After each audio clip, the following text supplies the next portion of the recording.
Assalamualaikum warahmatullahi wabarakatuh. Kembali lagi dengan saya, Pandu Amerta. Kali ini saya akan meneruskan cerita yang berjudul Rahasia Hutan Larangan. Cerita ini ditulis oleh Umi Aslaja.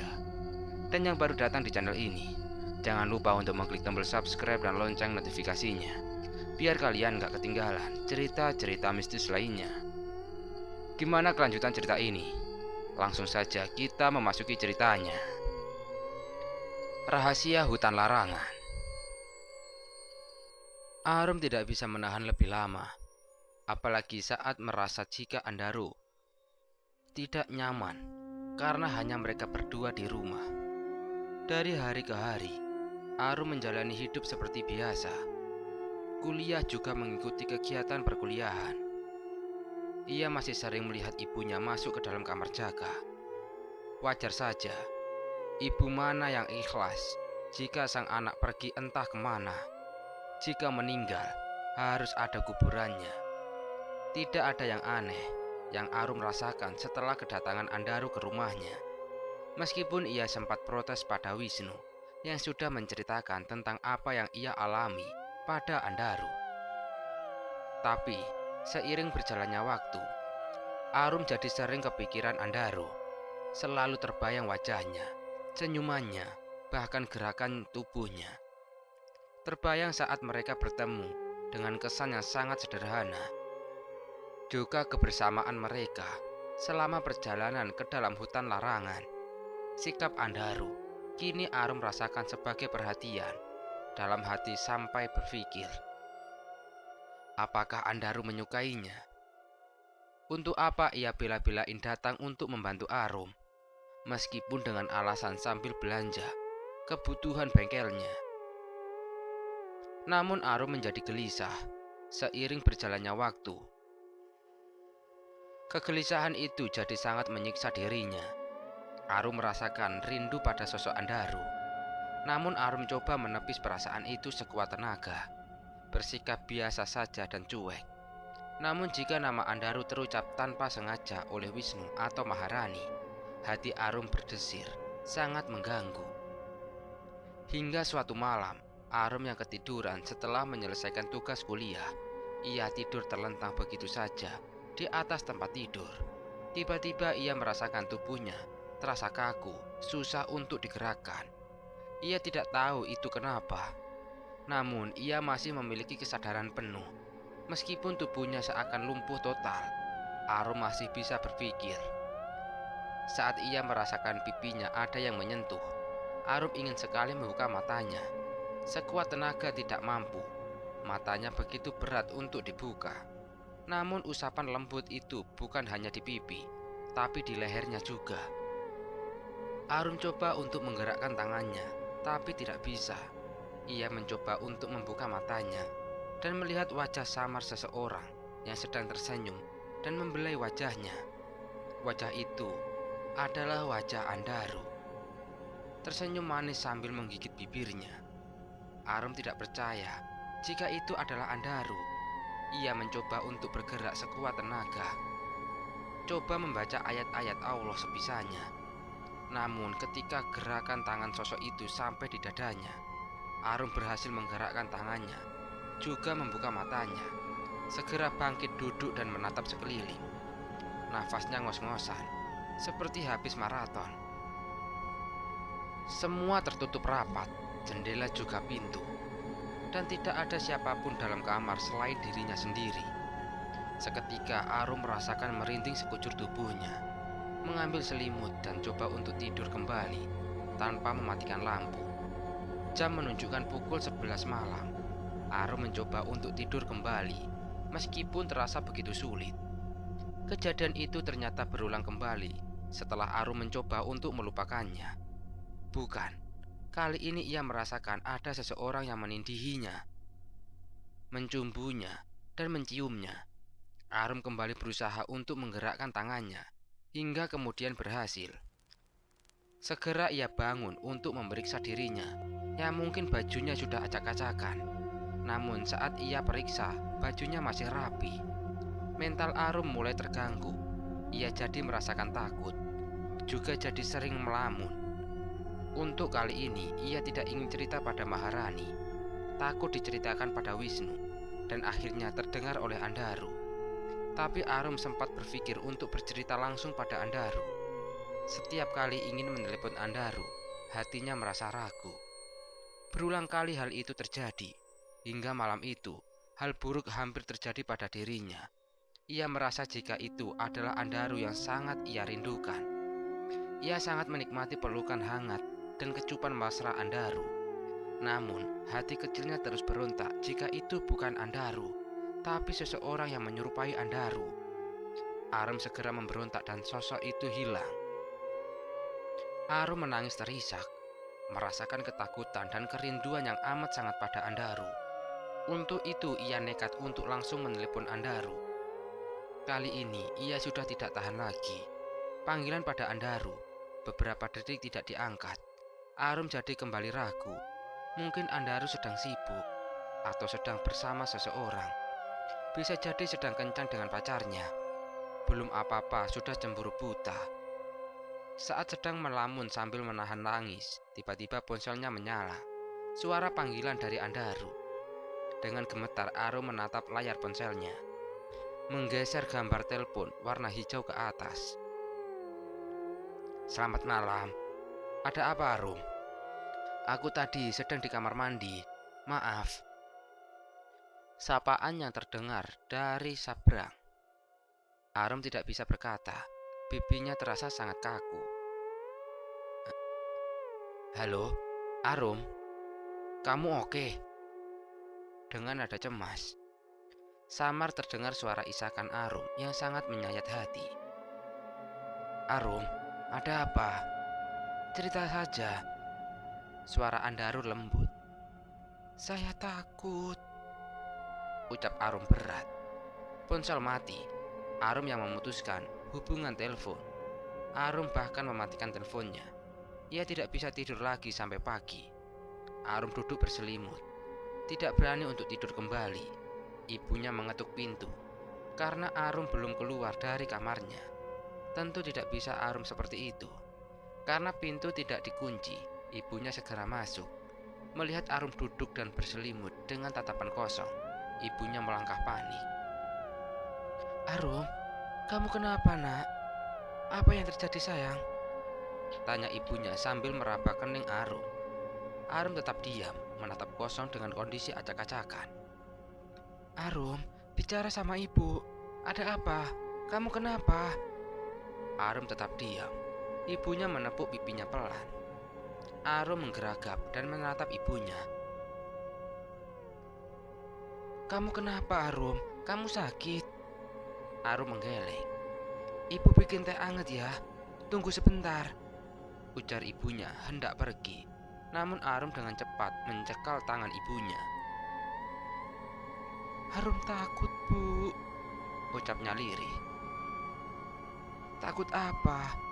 Ini sudah siang kok, jangan takut, kata ibunya menenangkan sambil duduk di sebelah Arum dan memeluknya. Bibir Arum gemetar dengan tatapan sayu. Ibu buatin teh anget ya, biar seger, kata ibunya. Arum mengangguk. Tiba-tiba ponselnya berdering. Maharani memanggil. Namun Arum tidak selera untuk menerima panggilan dari Maharani. Beberapa kali ponselnya berdering dari Maharani. Arum berharap Andaru yang menelepon agar hatinya sedikit merasa tenang. Namun ia tidak bisa berharap banyak pada pria yang belum ia kenal lama itu. Ibunya datang dengan segelas teh hangat, segera memberikan pada Arum dan membantunya untuk minum. Arum ngantuk, Bu. Pengen tidur, tapi Arum takut, ucapnya pelan. Kamu takut apa? Bicara sama ibu. Arum menatap ibunya ragu. Arum pengen tidur, Bu. Arum ngantuk. Ya sudah, kamu tidur ya. Ibu temani, kata ibunya yang merasa sangat khawatir dengan kondisi Arum. Arum memejamkan matanya dan tertidur. Ibunya memeluknya erat sambil menepuk-nepuk pelan pundak Arum. Tiba-tiba suara pintu diketuk dan terdengar suara Maharani di luar. Ibunya bangun perlahan, membuka pintu untuk Maharani. Saat sedang bicara di teras, tiba-tiba sebuah motor berhenti di halaman. Kedua wanita itu menatap siapa yang datang tersebut. Maharani yang mengenal segera menyapa. "Andaru, sudah sampai di sini saja," seru Maharani. Andaru segera turun dan menemui mereka. "Iya, Mar, tadi malam Arum menelpon, tapi terputus begitu saja. Ia hanya bilang takut," ujar Andaru setelah bersalaman dengan ibunya Arum. "Ini mamanya Arum. Tante, ini Andaru. Dia yang membantu kita waktu di hutan." Ibunya Arum tersenyum. Andaru mengangguk. "Tadi pagi tuh, tidak biasanya. Arum pukul 6 belum keluar dari kamarnya. Biasa jam 5 sudah mandi. Ya, ibu merasa khawatir. Dipanggil tidak nyaut. Dan ibunya menceritakan semuanya pada mereka berdua. Maharani minta izin untuk bertemu Arum bersama Andaru. Ibunya Arum mempersilahkan mereka berdua untuk masuk ke dalam kamar Arum. Arum tertidur pulas, wajahnya tampak pucat. Ibunya Arum mengatakan jika mungkin semalaman Arum tidak tidur. Maharani menatap wajah Andaru yang sejak tadi menatap Arum. "Ada apa ya, An?" tanya Maharani. "Sepertinya dia dapat gangguan makhluk astral," ujar Andaru yang membuat Maharani dan ibunya Arum saling pandang. "Bukannya sudah kamu bersihkan rumah Arum waktu itu?" "Iya, tapi yang ini lain dari hutan. Ini sudah ngikuti Arum sebelum ia ke hutan. Makhluk ini ingin memiliki Arum." Maharani dan ibunya Arum tersentak. "Terus bagaimana, Nak? Apakah anak ibu bisa diobati?" tanya ibunya Arum seakan memohon. "Bisa, Bu. Cuma ada syaratnya," kata Andaru pelan. "Syaratnya apa, Nak? Katakan saja." Ibunya Arum mendesak. Andaru menatap ragu. "Syaratnya apaan? Katakan," tanya Maharani serius. "Arum harus menikah," ujar Andaru serius. Maharani dan ibunya saling pandang. "Menikah? Dengan siapa, Mar? Arum punya teman deket gak di kampus?" tanya ibunya Arum pada Maharani. Pertanyaan ibunya sekaligus mewakili pertanyaan di hati Andaru. Setahu aku sih gak ada, Tante. Karena Arum orangnya cuek, juga jutek, sedikit galak," kata Maharani, membuat ibunya melongo. "Ya ampun, jadi tidak ada yang suka sama Arum," kata ibunya Arum sedih. Padahal anaknya kurang cantik apa. "Bukan tidak ada yang suka, Tan. Arum aja yang tidak suka dideketin sama cowok. Yang suka mah banyak, tapi ya pada takut karena Arum suka galak kalau dideketin sama cowok," ujar Maharani. Ibunya menarik nafas dalam. "Dia memang tomboy dari kecil. Yang dekat dengan dia adalah Jaka sang kakak," ujarnya pelan. "Nah, itu dia, Tan. Sudah Arum galak. Ditambah punya seorang kakak yang selalu ngawal Arum kemana-mana. Jadi ya gak ada yang berani dekat," ujar Maharani. Andaru yang sendari tadi diam saja akhirnya ikut bicara. "Nanti saya akan coba kasih dia penangkal. Semoga saja bisa membantu," katanya, membuat ibunya Arum merasa lega. "Beneran tolongin ya, An. Kasihan dia kalau begini." Andaru mengangguk. "Ibu sampai lupa tidak membuatkan minum. Sebentar ya, ibu tinggal dulu," ujar ibunya Arum dan segera keluar dari kamar Arum. Maharani duduk di sisi tempat tidur Arum dan membenarkan selimut Arum. Tiba-tiba Arum membuka matanya dan menatap Maharani. "Sorry, aku sudah membangunkanmu ya," ujar Maharani. Arum tersenyum. Gak apa-apa, Mar. Terima kasih sudah datang. Kamu gak kuliah, ucap Arum lirih. Gimana aku bisa kuliah? Dari tadi diteleponin gak diangkat. Ya aku langsung ke sini. Ada apa sih? Cerita dong, kata Maharani. Arum menatap Maharani.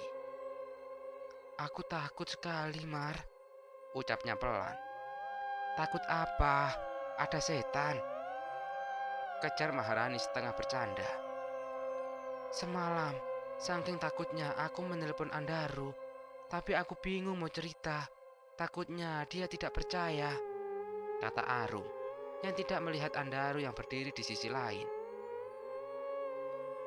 Andaru pasti percaya kok. Kenapa tidak cerita aja, kata Maharani. Aku ragu, Mar. Aku juga tidak tahu harus minta tolong sama siapa.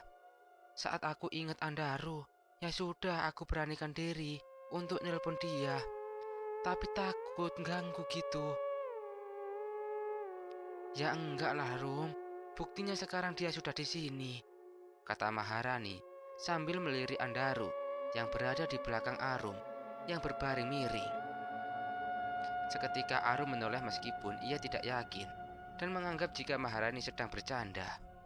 Namun saat melihat sosok yang berdiri di belakangnya, Arum langsung pucat. Sosok itu yang beberapa kali mencoba dan berusaha untuk mencumbunya. Melihat Arum menatapnya tajam dan ketakutan, Andaru segera mundur. Melihat Andaru bergerak, Arum gegas bangkit dan memeluk Maharani. Melihat itu Maharani kaget. Arum, kamu kenapa? Kenapa dengan Andaru? Tanya Maharani serius. Kamu bisa melihat, Mar. Dia. Arum membungkus tubuhnya dengan selimut. Ya iyalah, aku bisa melihat. Emang kenapa sih? Tapi itu bukan dia, Mar. Kamu jangan tertipu. Gak mungkin dia di sini sekarang, kata Arum kekeh. Rum, itu benar Andaru. Motornya lo di depan. Tadi juga sudah ngobrol sama ibumu. Arum terlihat menarik nafas panjang, mencoba mengurangi rasa takutnya. Kenapa sih? Kok kamu ketakutan melihat Andaru? Tanya Maharani penasaran. Begitupun Andaru. Arum menatap Maharani dan melirik pada Andaru.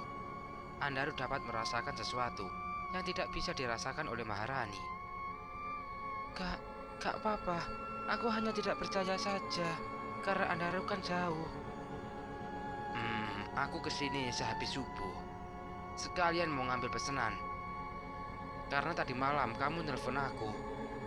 Dan seperti ada sesuatu yang ingin kamu sampaikan.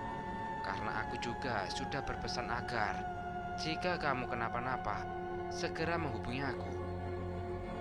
Ya sekalian, aku kesini dulu sebelum ke agen. Takutnya kalau siang kamu ke kampus. Andaru menjelaskan panjang lebar agar tidak diketahui jika hatinya sangat cemas dengan keadaan Arum yang waktu nelpon seperti sedang menangis. Padahal sebenarnya ia pergi sebelum subuh. Maharani mengangguk bisa memahami alasan Andaru. Arum yang terdiam. Tiba-tiba ibunya Arum masuk ke dalam kamarnya. Ibu sudah nyiapin minum tuh di meja. Loh, kamu sudah bangun, Rum? Kata ibunya Arum. Oh, terima kasih, Bu.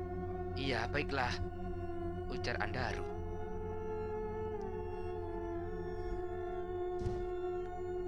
Sebaiknya kita ngobrol di luar ya.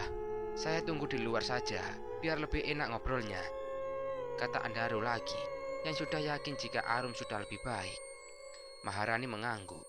Andaru segera keluar dari kamar Arum. Aku mau mandi dulu, Mar. Kamu temenin Andaru dulu ya, kata Arum pelan. Maharani mengangguk dan segera keluar dari kamar Arum. Andaru duduk di sofa, ruang tengah, tempat santai nonton TV, ditemani oleh ibunya Arum. Maharani segera gabung. Arum mandi agak lama. Saat Arum keluar, ibunya ngajak mereka sarapan bareng. Maharani tidak bisa nolak, karena rumah Arum sudah seperti rumahnya sendiri. Andaru juga tidak menolak, Ia tampak biasa saja. Arum yang tidak berhenti deg-degan karena ada Andaru, laki-laki yang memang sangat ia rindukan. "An, kamu katakan saja sama Arum tentang yang tadi," kata Maharani di sela makan. Arum langsung menatap Maharani. Nanti saja. Aku sampaikan sama Arum kalau dia sudah lebih tenang," kata Andaru santai. Arum yang merasa penasaran. "Ya sudah kalau begitu. Harus kamu yang sampaikan. Kalau aku takutnya dia tidak percaya," ujar Maharani, membuat Arum semakin tidak selera untuk makan. "Jangan lupa ya nak, penangkal buat Arum, agar dia bisa tenang," sambung ibunya Arum. "Iya bu." Arum menghentikan makannya, merasa tidak adil sama semua. Setelah selesai makan, Andaru tiba-tiba ditelepon seseorang yang tidak bisa Andaru menolak. Melihat sikap Andaru yang bicara sedikit mesra, membuat Arum menelan ludah getir. Ia menatap Andaru yang baru selesai bicara di telepon. Andaru meminta segelas air putih pada Maharani dan segera didoakan, lalu kembali diberikan pada Maharani untuk diminum oleh Arum. Setelah itu ia segera pamit pulang. Arum menatap sangat kecewa. Arum juga mendesak Maharani untuk mengatakan apa yang akan disampaikan oleh Andaru padanya. Akhirnya Maharani pun menceritakan semuanya. Arum terdiam. Jadi air itu adalah air penangkal. Gangguan itu sesaat memang tidak datang lagi. Arum sudah mulai kuliah dan biasa lagi. Namun perasaan yang begitu dahsyat tidak bisa ia tahan. Karena sejak saat itu ia tidak pernah lagi bertemu dengan Andaru. Apa mungkin Andaru tidak menyukainya? Arum menangis dalam ketidakberdayaan. Akhirnya ia merindukan sosok yang mirip dengan Andaru. Ia akan membiarkan apapun yang akan dilakukan oleh sosok itu. Sebelum ia tidur membayangkan wajah Andaru, tersenyum dalam keputusasaan. Karena merasa tidak mungkin memiliki Andaru dalam kenyataan, biarlah siapapun yang menyerupai Andaru sebagai pengganti. Padahal mata Arum terpejam. Ia tidak merasakan kehadiran apapun. Apa karena ia telah dilindungi oleh penangkal dari Andaru? Jadi sosok itu tidak lagi bisa menjamahnya. Akhirnya Arum tertidur dan berharap bisa mimpi bertemu dengan Andaru. Tiba-tiba Arum terbangun dengan tubuh yang terasa kaku seperti biasa. Bau wangi aneh tercium oleh hidungnya yang bangir. Jelas ini bukan bau wangi parfum milik Andaru. Tapi karena tubuhnya kaku seperti biasa, Arum tidak peduli. Perlahan ada usapan lembut di kulit pipinya, hembusan nafas panas di lehernya. Air mata Arum mengalir di sela matanya. "Andaru, aku sangat merindukanmu," batinnya pilu. Usapan lembut menjalar ke leher, ke dada, dan sesuatu yang berat menindihinya. Arum sudah pasrah, matanya menyipit, dan dapat melihat sosok wajah Andaru sedang bernafsu menjilati lehernya.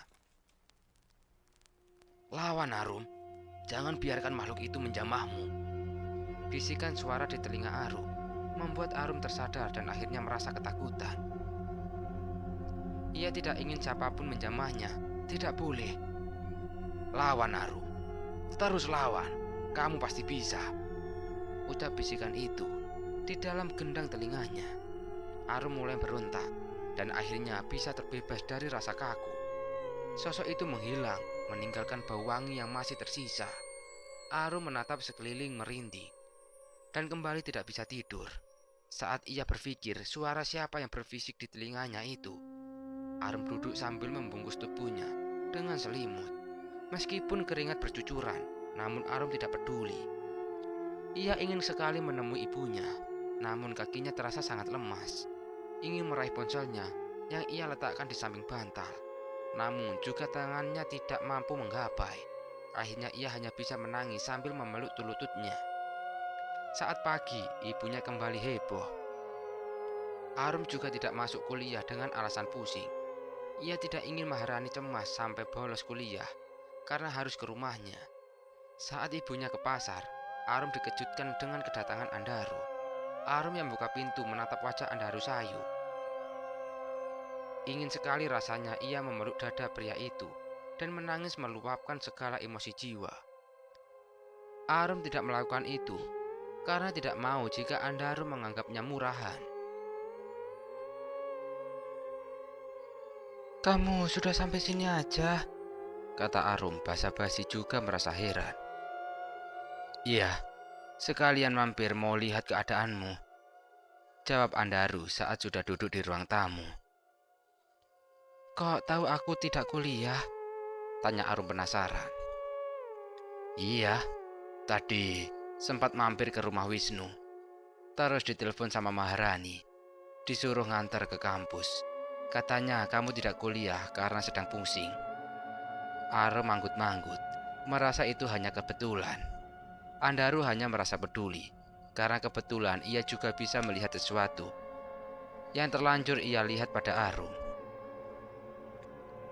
"Oh gitu, aku buatin minum dulu ya," kata Arum yang ingin menenangin perasaannya yang berkecamuk tidak jelas.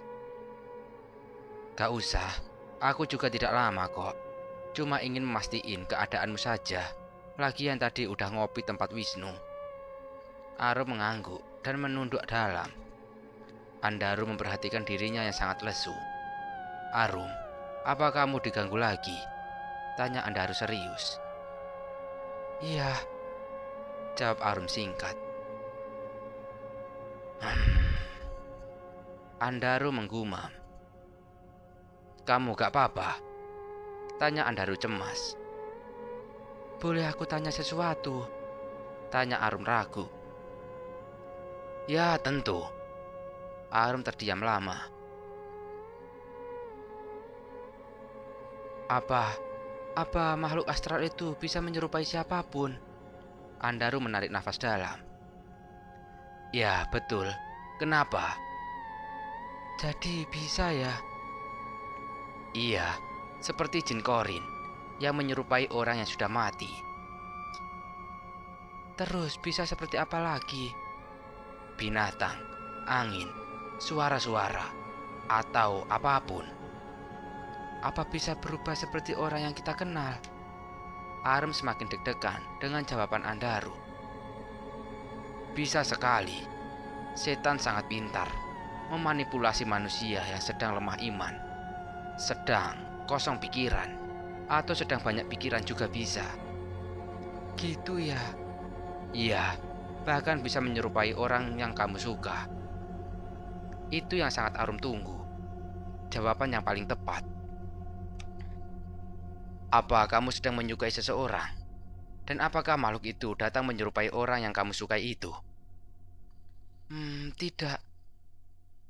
Maksudku, sayang sekali ya," kata Andaru, membuat Arum menatapnya. "Maksudnya?" Andaru menarik nafas dalam. "Ya, andai saja makhluk itu datang menyerupai orang yang kamu suka. Kan mudah sekali untuk membuat makhluk itu tidak lagi bisa datang untuk mengganggu." "Gitu ya? Terus?" "Ya, kamu tinggal katakan pada orang itu kalau kamu suka sama dia." Wajah Arum sedikit merona merah. "Dengan begitu, makhluk itu tidak akan bisa lagi menyerupai orang yang kamu sukai itu lagi." "Gimana jika orang tersebut tidak menyukaiku? Karena dia sudah punya kekasih, misalnya." "Oh, itu tidak masalah. Cuma untuk merobek penyamaran makhluk itu saja. Soal orang itu merasa suka atau tidak sama kamu, itu tidak masalah. Yang penting kamu bilang sama dia kalau kamu suka sama dia. Mudah kan?" "Mudah palamu. Lah jika orang yang disukai ada di depan mata, gimana coba?" pikir Arum. Arum terdiam, menunduk dalam. Andaru tersenyum, membuat Arum merasa kesal. "Sudahlah, temui orang itu dan katakan, tidak usah malu. Soalnya kamu akan sulit punya pacar kalau terus disukai dan diikuti oleh makhluk astral," kata Andaru lagi. Arum terdiam bungkam. Andaru melirik jam tangannya. "Aku harus segera mengambil pesanan. Ya sudah, aku permisi dulu ya. Kalau ada apa-apa, jangan sungkan. Hubungi aku kapan aja, kata Andaru dengan entengnya. Arum hanya mengangguk tanpa bicara. Andaru segera pergi dengan motornya yang lain, karena saat ini ia mau ambil pesanan. Jadi bawa motor metik. Arum menarik nafas panjang, merasa tidak percaya jika baru saja berdua dengan Andaru. Ingin rasanya ia menjerit sekuat tenaga. Kejadian makhluk astral tersebut semakin menjadi, apalagi saat ia merasakan rindu pada Andaru. Bayangan samar berkelebatan di setiap sudut, kemanapun arah mata Arum melihat. Ia mengatakan pada Maharani jika dirinya sudah tidak sanggup lagi. Keinginan untuk mati kadang sering berbisik kuat dalam hati. Maharani memeluknya dan memberikan semangat. Karena kasihan pada Arum, Maharani meminta solusi pada Andaru. Sikap Andaru seperti tidak begitu peduli pada Arum. Andaru juga sudah mengatakan jika ia sudah memberikan panangkal pada Arum.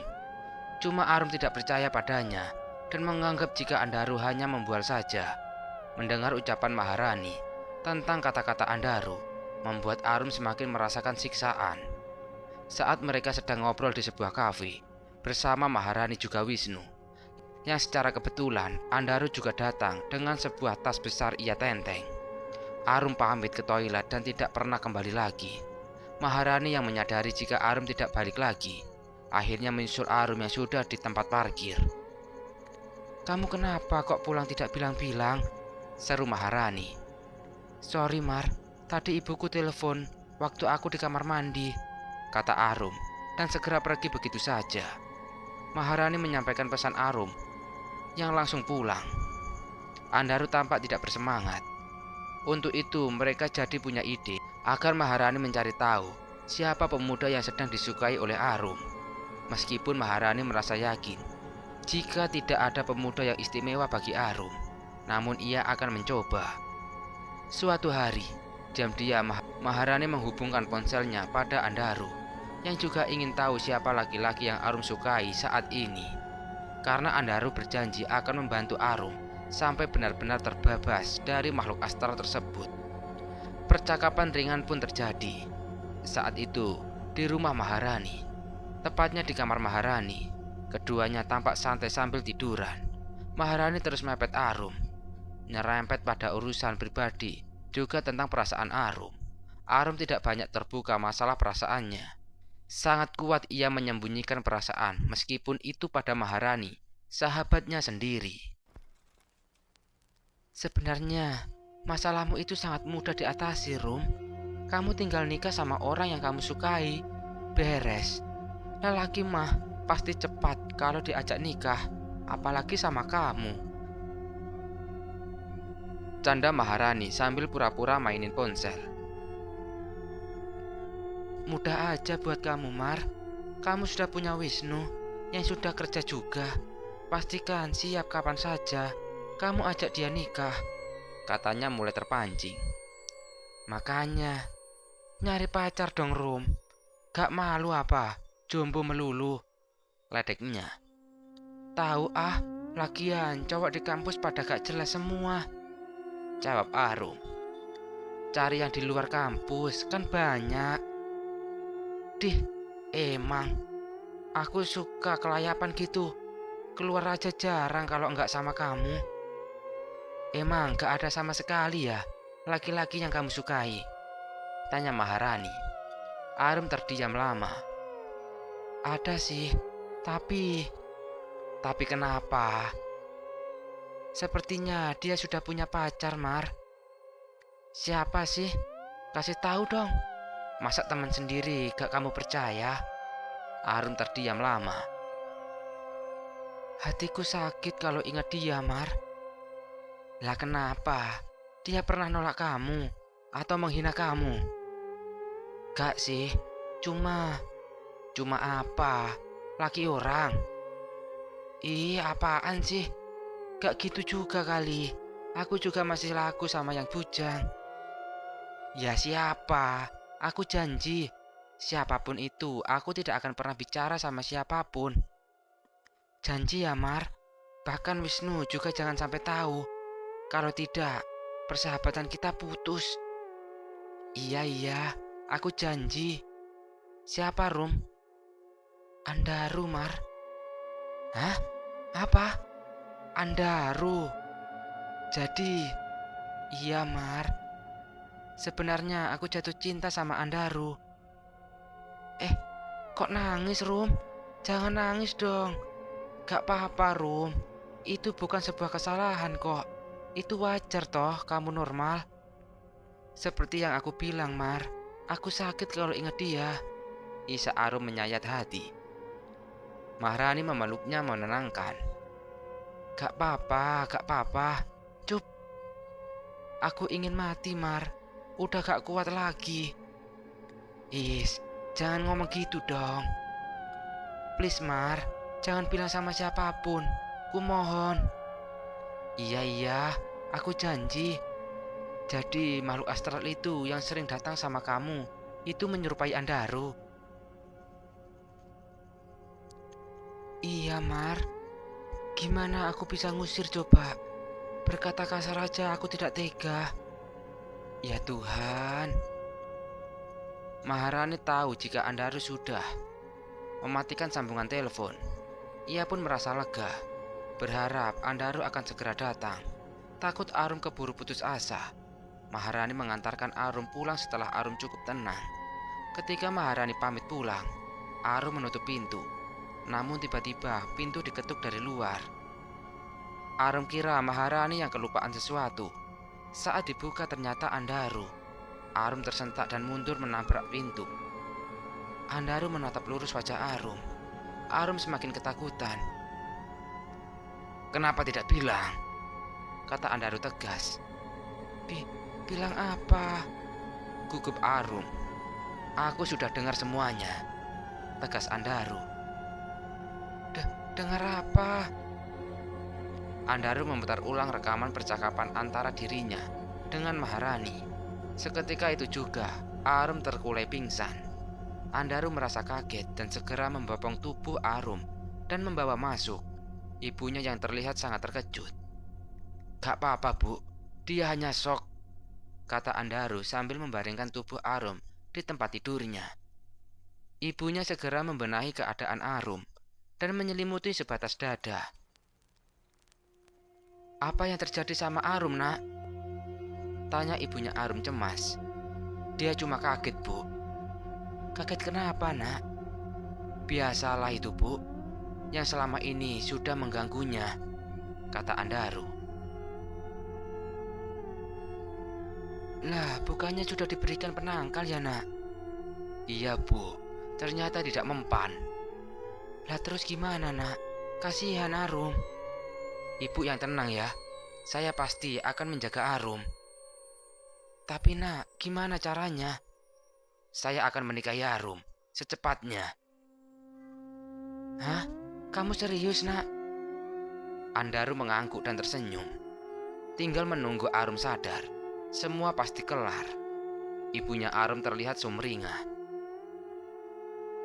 Ya sudah, tolong tungguin Arum sebentar ya, Nak. Ibu akan buat teh anget buat Arum, biar saat ia sadar langsung dikasih minum. Andaru mengangguk. Tiba-tiba ponselnya berdering. Ternyata itu ibunya yang merasa cemas karena Andaru belum pulang. Ibu jangan khawatir. Aku sekarang sedang di rumah calon menantu ibu, ujar Andaru, membuat mata Arum melotot. Andaru tertawa kecil mendengar suara ibunya yang panik. Arum baru mendengar suara ketawanya Andaru yang begitu renyah, membuat ia juga tersenyum. Andaru menoleh setelah menyimpan ponselnya. Arum menarik selimutnya. Andaru jadi paham dengan sosok gaib yang sering mendatangi Arum. Jangan takut, aku bukan dia. Tapi jika kamu mau, nanti setelah kita menikah, kata Andaru menggoda Arum melotot. Ternyata laki-laki sama saja, pikir Arum. Hei, jangan disamakan dong. Aku sebenarnya tahu siapa kamu, kata Andaru membuat Arum kaget. Maksudmu apa? Andaru duduk di sisi tempat tidur. Arum beringsut mundur. Andaru tertawa geli. Aku tidak mungkin, macam-macam kali ah. Ada ibumu juga, katanya geli. Maksudmu apa tadi? Andaru diam sesaat. Aku tahu, kamu suka sama aku, tapi aku ingin dengar langsung dari mulutmu. Takutnya aku salah tebak, ucap Andaru. Pipi Arum merah merona. Kenapa tidak bilang dari dulu? Kenapa? Kamu pikir aku tidak tersiksa gitu? Katanya. Arum menarik nafas yang terasa sesak. Ih, apaan? Emang aku cewek apaan? Andaru tertawa sambil geleng-geleng, menatapnya. Matanya menatap tajam penuh rasa dendam. Untung ibunya segera datang. Suasana jadi lebih tenang, tidak setegang tadi. Arum sangat marah sama Maharani yang terus tertawa senang melihat sahabatnya uring-uringan. Ia tidak peduli Arum kesal, karena itu adalah rencana Andaru yang ingin tahu siapa laki-laki yang disukai oleh Arum. 2 minggu kemudian, Andaru datang melamar bersama ibunya, juga beberapa orang saudaranya. Karena sudah kenal dengan Arum, ibunya Andaru langsung memeluk Arum erat dan mengatakan jika ia sudah jatuh cinta pada Arum lebih dulu ketika Arum berada di rumahnya. Arum tidak bisa menolak lamaran itu, karena ia juga tidak ingin jika Andaru jadi milik orang lain. Setelah sepakat, mereka menikah sangat meriah. Namun tiba-tiba Andaru pamit saat acara resepsi sedang berlangsung. Arum terdiam di tempat duduknya, menunggu dengan sabar Andaru kembali. Namun sampai sekian lama, Andaru tidak juga kembali. Arum menyusulnya, dan saat ada yang memberitahu jika Andaru masuk ke kamar Jaka, Arum perlahan membuka pintu dan masuk. Tampak Andaru sedang duduk sendiri menatap Arum yang terlihat panik. Kamu ngapain di sini sih? Tanya Arum penasaran. Ada kakakmu. Dia ngajak aku bicara, kata Andaru. Seketika Arum menatap sekeliling, tapi tidak melihat siapapun juga. Andaru mengusap wajahnya, dan Arum bisa melihat kakaknya mengenakan pakaian kerajaan sedang duduk di hadapan Andaru. Kakak, seru Arum sambil memeluk tubuh Jaka yang tampak begitu nyata dan terasa. Iya dek, gak apa-apa. Sekarang sudah ada yang menjagamu sama ibu. Semoga kalian rukun selalu. Arum menangis terisak dalam pelukan Jaka sang kakak. Jaka memeluknya sambil menenangkan jika dirinya juga rindu. Namun ia tidak bisa lama, harus segera kembali. Waktunya tidak banyak. Arum tidak ingin Jaka pergi, namun Jaka menghilang dari pandangan. Arum terkulai pingsan. Suasana menjadi panik. Andaru membaringkan tubuhnya di atas tempat tidur pengantin mereka, menenangkan semua orang untuk tenang bahwa Arum tidak apa-apa. Andaru menyuruh perias agar mengganti pakaian Arum dan menghapus riasannya. Suasana di luar yang sempat sedikit geger menjadi reda saat keluarga mengatakan bahwa Arum sedang berganti riasan. Namun pesta malam itu segera selesai. Berhubung tamu sudah habis, tinggal keluarga Andaru, juga Arum yang berada di rumah itu. Mereka dibantu beberapa tetangga untuk membereskan ruangan untuk tidur malam itu. Para perias juga pulang malam itu juga. Besok pagi akan datang lagi. Tempat mereka tidak jauh, juga kenalan keluarga Arum. Sementara Maharani juga Wisnu juga izin pulang setelah Andaru meyakinkan bahwa Arum baik-baik saja. Bahwa Jaka kakaknya Arum tadi sempat datang sebentar untuk menghadiri acara pernikahan sang adik. Mendengar itu, ibunya menangis dan mereka bertemu dalam mimpi. Apa sebenarnya yang terjadi pada Jaka? Mengapa jasadnya tidak ditemukan? Ternyata saat terjatuh ke dalam jurang itu, Jaka akhirnya sadar dari pingsannya. Namun tiba-tiba ia sudah berada di sebuah tempat yang seperti sebuah kerajaan. Jaka pun terbaring di tempat tidur yang megah. 2 orang pengawal berdiri di kanan kiri pintu masuk kamar. Seorang pria gagah menemui Jaka yang sedang kebingungan. Kamu sudah sadar anak muda? Sapa pria gagah tersebut. Jaka mengangguk. Saya di mana Tuhan? Kenapa saya berada di sini? Pria itu tersenyum. Ini adalah alam gaib. Kenapa kamu berada di sini? Karena kamu sudah ditakdirkan untuk menjadi pengawalku selamanya. Hah? Pengawal? Pengawal apa? Yang benar saja. Batin Jaka tidak percaya. Kamu sudah ditandai sejak lama. Dirimu sangat memenuhi syarat untuk menjadi pengawal khusus kerajaan kami. Dan kami terus merekrut secara acak setiap 10 tahun sekali, mengambil manusia untuk dijadikan pengawal kerajaan kami. Tunggu, apakah Tuan Raja di sini? Tanya Jaka berani. Bukan. Tuan Raja, bukan aku. Tapi juga kamu pasti akan bertemu dengannya. Tapi untuk beberapa waktu, kamu akan menjalani pelatihan sebagai prajurit pilihan untuk seorang pengawal. Jaka terdiam sejenak. Kenapa harus aku? Dan mana teman-temanku? Mereka semua sudah diantar pulang oleh prajurit. Cuma kamu yang terpilih di antara mereka. Jaka pun paham dan merasa lega. Akhirnya Jaka menjalani pelatihan layaknya seorang prajurit. Satu hari, Jaka dipertemukan dengan sang raja yang ternyata masih muda. Raja itu tersenyum pada Jaka dan memperkenalkan pria muda sebayanya yang ia sebut sebagai putranya. Jaka, kenalkan, ini putraku, namanya Andaru. Jaka dan Andaru bersalaman. Kau dan putraku nanti akan saling berhubungan karena akan ada pertalian darah antara kalian.